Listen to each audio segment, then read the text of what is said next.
Assalamualaikum warahmatullahi wabarakatuh. Baiklah, pada video kali ini kita akan membahas tentang kelipatan persekutuan terkecil.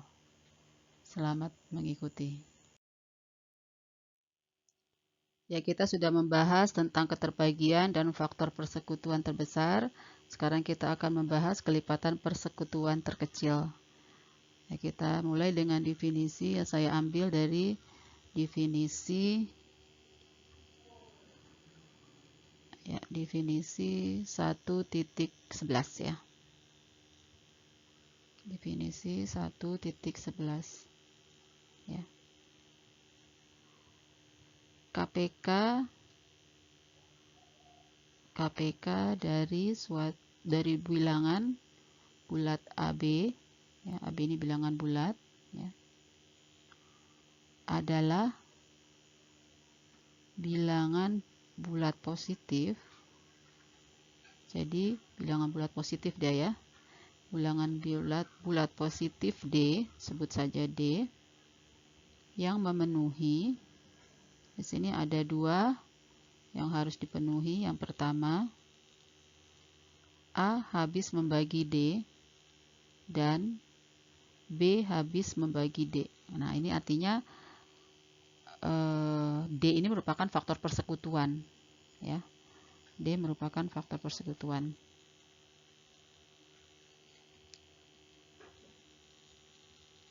Dari A dan B. Bukan faktor persekutuan, tapi kelipatan persekutuan ya. Jadi D ini kelipatan persekutuan dari A dan B. Kalau faktor persekutuan kan D habis membagi A dan D habis membagi B. Tapi ini A habis membagi D dan B habis membagi D, ini kelipatan persekutuan. Lalu yang kedua, ya, jika A habis membagi C dan B habis membagi C, artinya ada kelipatan persekutuan yang lain selain D, maka D habis membagi C. Ya, karena D itu kan kelipatan persekutuan terkecil. Ya. Nah, ini lambangnya. Kalau ini kelipatan persekutuan ya, kelipatan persekutuan kecil D itu ya. Lambangnya ya, kurung siku ya. Ini adalah lambang kelipatan persekutuan dari AB ya.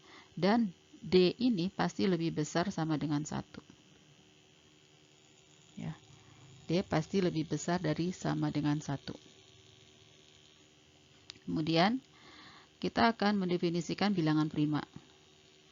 Ya, definisi 1.12 ya. Bilangan bulat ya. P bilangan prima itu bilangan bulat ya. Bilangan bulat positif. Bilangan bulat positif P. Jadi syaratnya untuk bilangan prima adalah positif ya, dan bilangan bulat. Bilangan bulat positif P disebut prima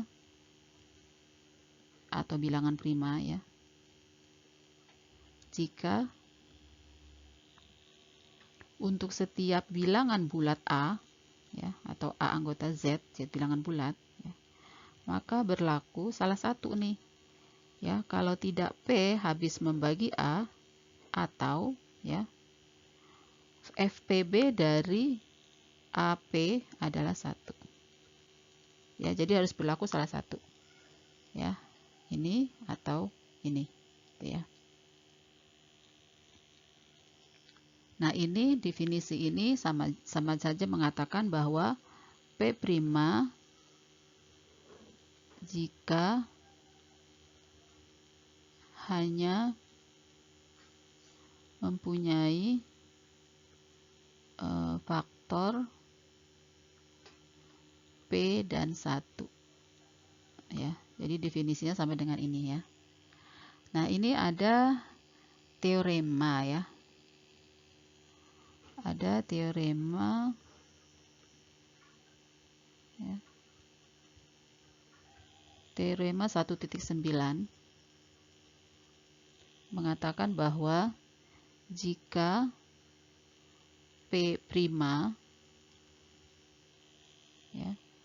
dan P habis membagi perkalian A1, A2 ya, dan seterusnya sampai AN ya, maka pasti ya P ini habis membagi AI, salah satu dari ini, AI untuk suatu I ya, untuk suatu I-nya 1 sampai N ya. Nah, sekarang buktinya ya.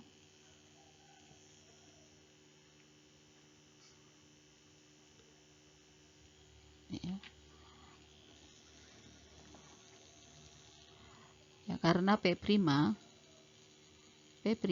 ya. Nah, ini menurut teorema, salah, bukan menurut teorema, tapi definisi ya. Menurut definisi ya, berdasarkan definisi 1.12 ya, maka ya, maka P habis membagi AI atau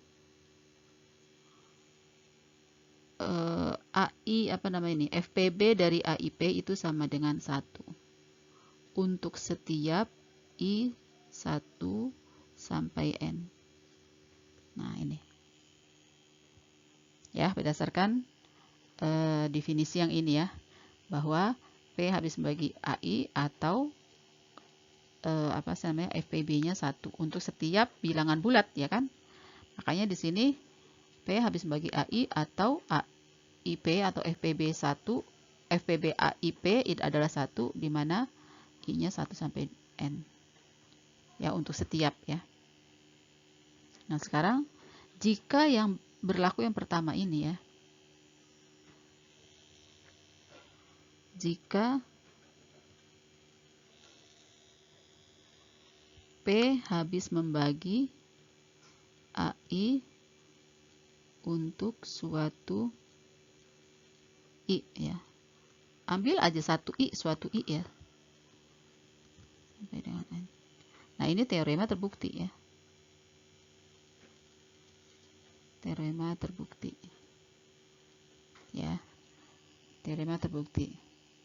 Kalau P habis membagi AI ya. Jadi teorema sudah terbukti. Nah, sekarang bagaimana kalau ini gitu ya? Bagaimana kalau ini? Ya. Sekarang jika AI P sama dengan 1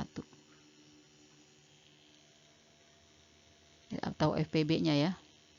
FPB dari P dan AI sama dengan 1, maka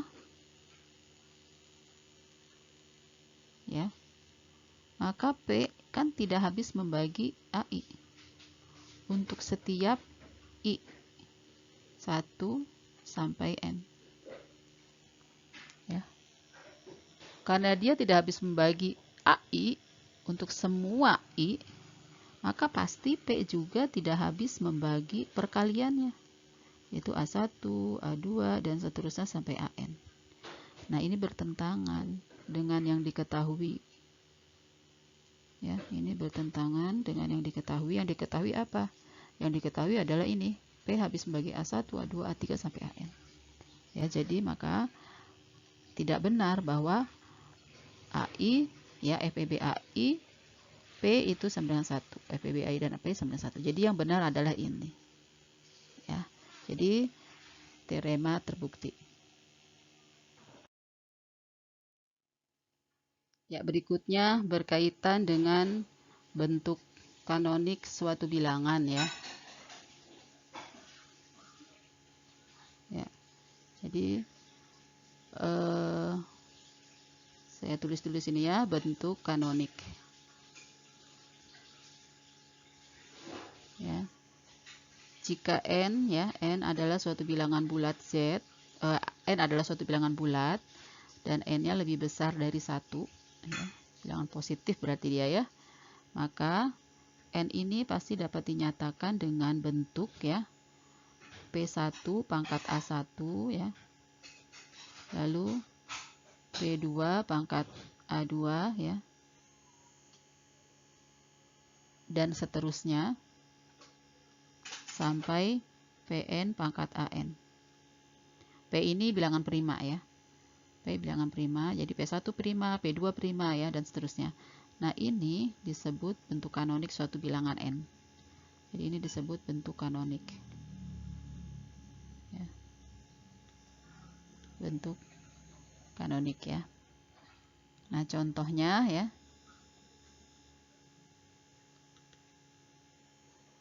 Tiga dua gitu ya. 32 itu kan sama dengan 2 pangkat 5 ya.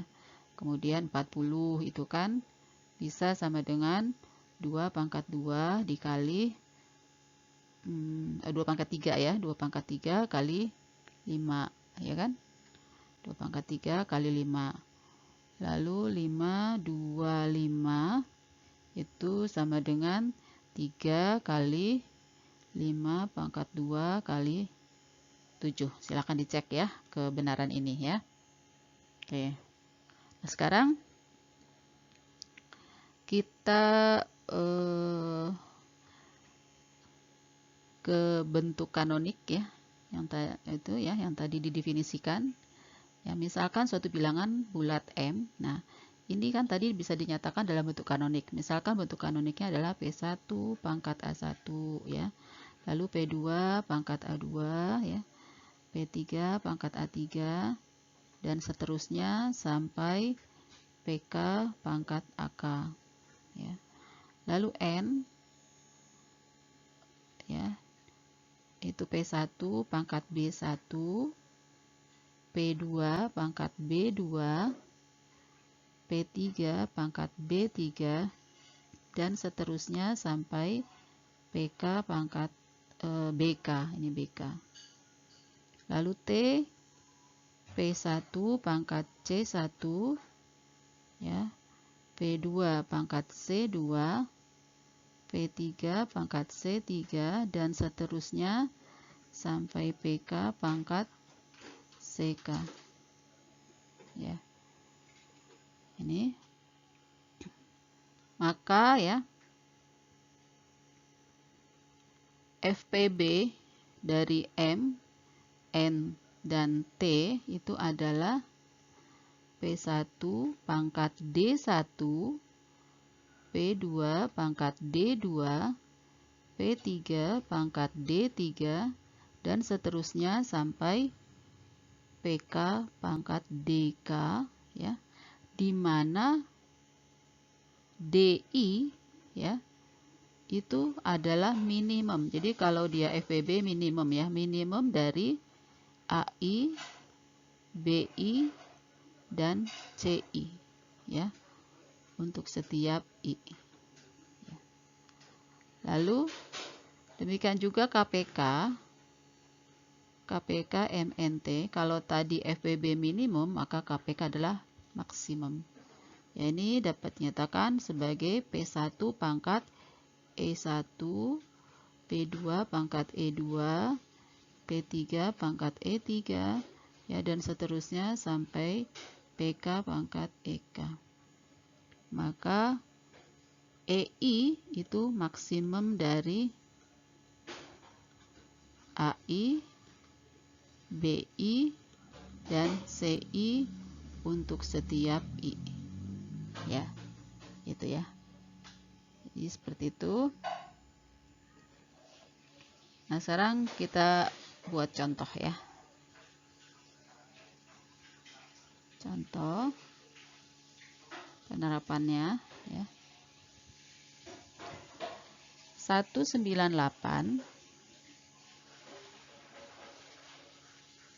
itu kan sama dengan, kita buat dalam bentuk kanonik adalah 2 kali 3 pangkat 2 kali 11 ya. Kemudian 216 bentuk kanoniknya 2 pangkat 3 dikali 3 pangkat 3. 252 bentuk kanoniknya adalah 2 pangkat 2 3 pangkat 2 dikali 7. Nah, kita mau cari KPK dari 198 216, 252. Ya. Berarti dia harus perpangkatan dari 2 pangkat berapa, lalu dikali 3 pangkat berapa, ya, dikali 7 pangkat berapa, dan 11 pangkat berapa gitu ya, pangkatnya berapa. Nah, ini kita buat dalam perpangkatan komplit ya, ada 2, 3, 7, 11 ya. Jadi ini kita pangkatkan komplit, yaitu 2 pangkat 1, kemudian 3 pangkat 2, 7 pangkat, kalau tidak ada di sini berarti pangkat 0 ya kan, pangkat 0 1 ya. Ini 11 pangkat 1. Kemudian ini 2 pangkat 3, 3 pangkat 3, 7-nya tidak ada maka 0, 11-nya juga tidak ada maka 0 pangkatnya. Kemudian yang ini 2 pangkat 2, 3 pangkat 2, 7 pangkat 1. Nah, 11-nya nggak ada maka 11 pangkat 0. Nah, ini FPB.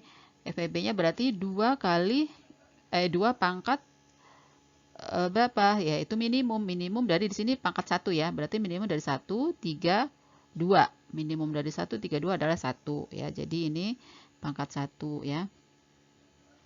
Nah, kemudian yang 3 minimum dari 2, 3, 2 ya kan. Minimum dari 2, 3, 2 yaitu 2.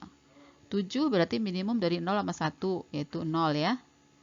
Nah, 11 juga minimum dari 1, 0 ya. Ini 1 ya. Maka ini 0 ya. Pangkat 0 kan 1 ya, sehingga ini tinggal 2 kali 9 yaitu 18. Itu ya.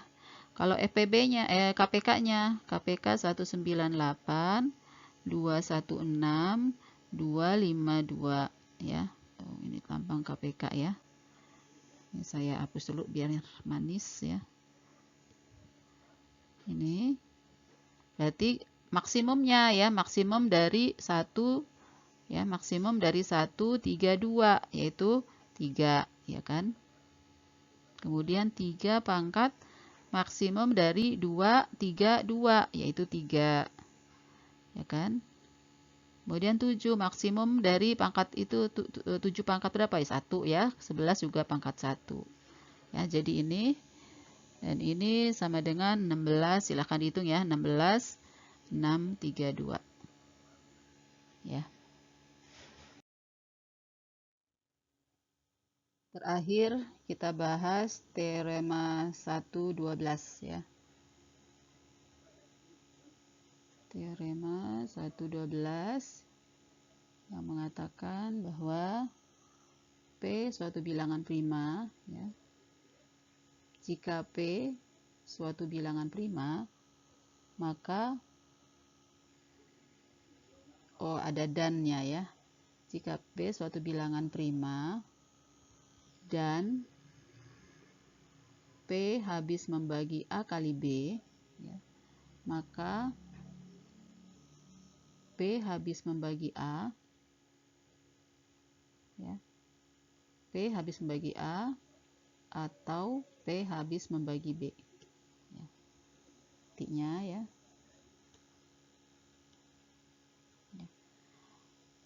P prima ya, maka menurut teorema sebelumnya kan P habis membagi A ya, atau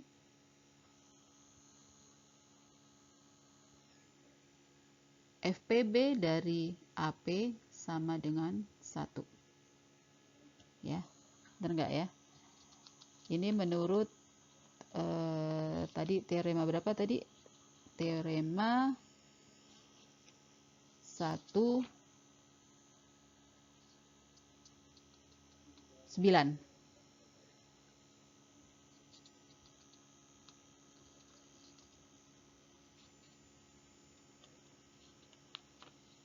Oh, menurut definisi ya. Ini menurut definisi ya. Ini menurut definisi 112. Ya. Jadi jika P prima maka P habis membagi A atau AP sama dengan 1. Ya. Ya, jika P habis membagi A, ya maka terbukti ya kan? Maka terbukti. teorema. Ya, yang ini ya, P habis bagi A. Nah, sekarang apakah P habis membagi B? Ya. Berarti kita lihat yang ini sekarang. Ya. FPB AP sama dengan 1 ya. Dan diketahui ya. Dan diketahui ini ya. Diketahui P habis membagi AB. Nah, menurut teorema